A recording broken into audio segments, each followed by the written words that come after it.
Good morning, children. This is chapter 2nd of Moments, The Adventures of Toto. Have you ever heard a baby monkey as a pet? Toto is a baby monkey. Let's find out whether he is mischievous or docile. Docile means very quiet. Grandfather bought Toto from a Tonga driver for the sum of 5 rupees.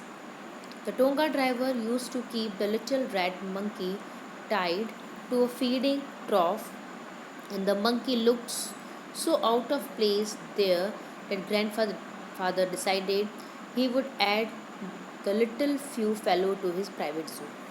So what happens here?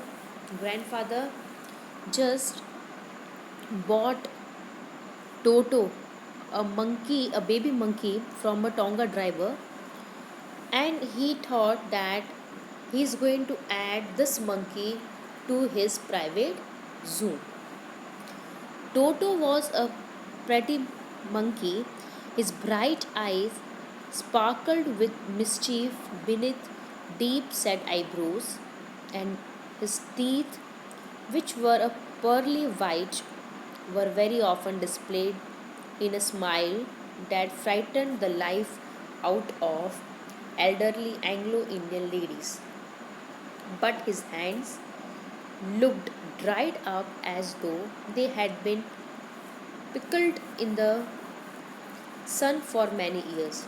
So, Toto was very mischievous, and one can come to know from his eyes only. He has very bright eyes, okay, and his teeth were just like pearls, and he can make anyone frightened by displaying his teeth.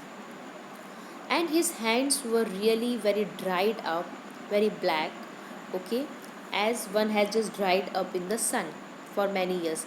But his fingers were very quick, very agile, yet his fingers were quick and wigged, and his tail, while adding to his good looks. Grandfather believed a tail would add to anyone's good looks, also served as a third hand.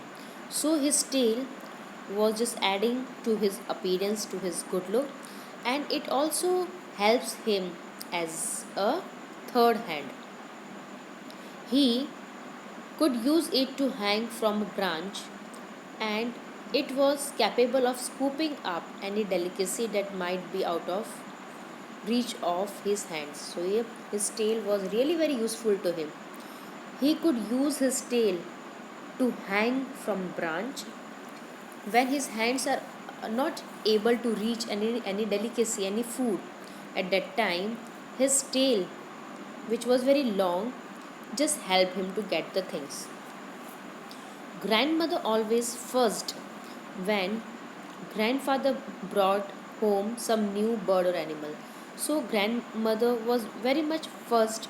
She don't like when grandfather used to bring any bird or any animal to home for his private zoo. So it was decided that Toto's presence should be kept a secret from her until she was in a particularly good mood. Grandfather and I put him away in a little closet opening into my bedroom wall, where he was tied securely, or so we thought, to a peg fastened into the wall. So what they have done, they have kept it secret. Okay, so grandfather had just kept Toto in the narrator's room in a very little closet, and they had just fastened him to a peg, to a hook, which was just against into the wall. A few hours later, when grandfather and I came back to release Toto, we found that the walls, which had been covered with some ornamental paper chosen by grandfather, now stood out as necked brick and plaster.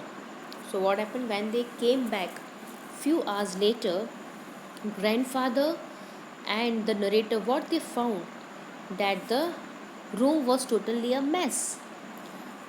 The room, which was really very well set in a very orderly set, it was totally mess. What they have seen, that the wall, which was really decorated with some ornamental paper, was now totally broken, or it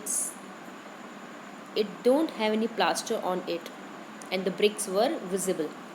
The peg in the wall had been wrenched from his socket, and my school blazer, which had been hanging there, was in shreds. So, the peg which was in the wall, okay, that had been wrenched. Wrenched means to pull violently out.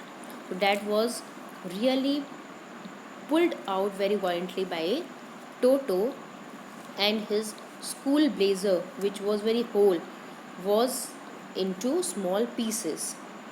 I wondered what grandmother would say, but grandfather didn't worry.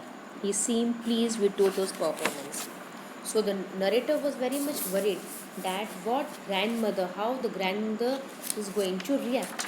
But grandfather did not worry. In fact, he was very pleased that really he is very agile, he is very good, mischievous. So that mischievousness is loved by grandfather. He is clever, said grandfather. Given time, I am sure he could have tied the torn pieces of your blazer into a rope and made his escape from the window.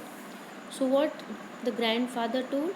That he is so clever that if we might have given him time, he might have turned those torn pieces of blazer into rope, and he might have made a escape from the window.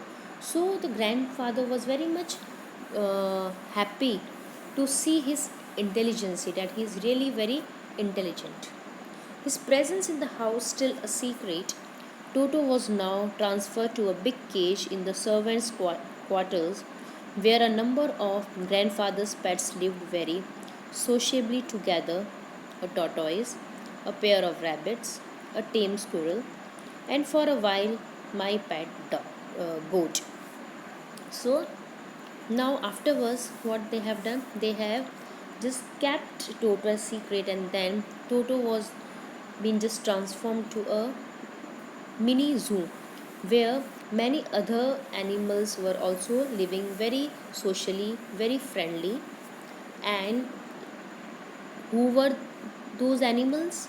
A tortoise was there, a pair of rabbit, squirrel, a goat. But the monkey won't allow any of his companions to sleep at night. But Toto was very mischievous. So he didn't allow anyone to sleep at night. So grandfather, who had to leave Dehradun next day to collect his pension in Saharanpur, decided to take him along. So grandfather knew very well that Toto was very mischievous. So when he had to go to Dehradun to collect his pension, at that time he decided to take him along. Unfortunately, I could not accompany grandfather on that trip. So, but it's very sad that the narrator was not able to accompany grandfather on that trip. But he told me about it afterwards. But the grandfather just told each and every detail of his trip to the narrator. A black canvas kit bag was provided for Toto. This, with some straw at the bottom, became his new abode. So, what happened? He took a black canvas bag, okay, and that was now house or place for Toto. And at the bottom, grandfather had just spread some straw, some dry grass. When the bag was closed, there was no escape. Toto could not get his hands through the opening, and the canvas was too strong for him to bite his way through. So now he can't escape from that bag. Why? Because The bag was closed, okay, and he can't take out his hands through that small opening, and the canvas was too strong that he can't bite it, and he can't go away from it. His efforts to get out only had the effect of making the bag roll about on the floor or occasionally jump into the air, an exhibition that attracted a curious crowd of onlookers on the Dehradun railway platform.